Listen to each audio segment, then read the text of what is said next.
What's up, fellow entrepreneurs? It's John Foggerholm again with Metal Law Group. Today I want to talk about discrimination claims. So I've seen a decrease in discrimination claims and an increase in retaliation claims and sexual harassment claims. But discrimination claims are still out there and they're still big ticket items, so you want to avoid them at all costs. You'd be surprised at what's considered a discrimination claim, and you'd also be surprised at where discrimination claims come from. So you have to, as a business owner, you have to keep an eye out and you have to see what your employees are doing and what they're talking about and if they're playing around with each other and what they're joking about, because there's serious liability. So I have a friend that also defends claims, and she was telling me that one of her clients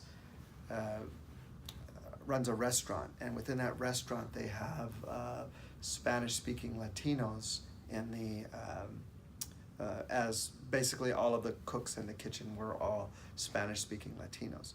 They were all younger guys, and there seems to be a difference in the younger generation and what's acceptable and what's not acceptable, and I don't think the law has caught up with that.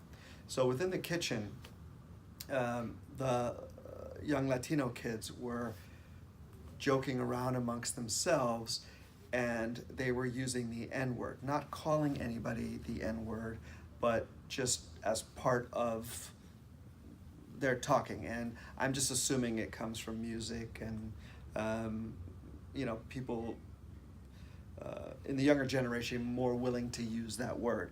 So as they were throwing this word around as they were talking, there was an African-American waitress that was new there, and she was offended by it.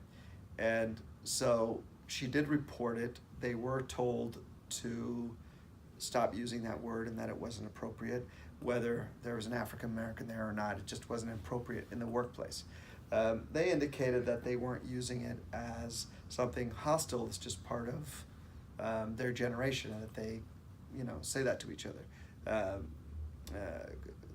Kind of like the British using mate, I guess.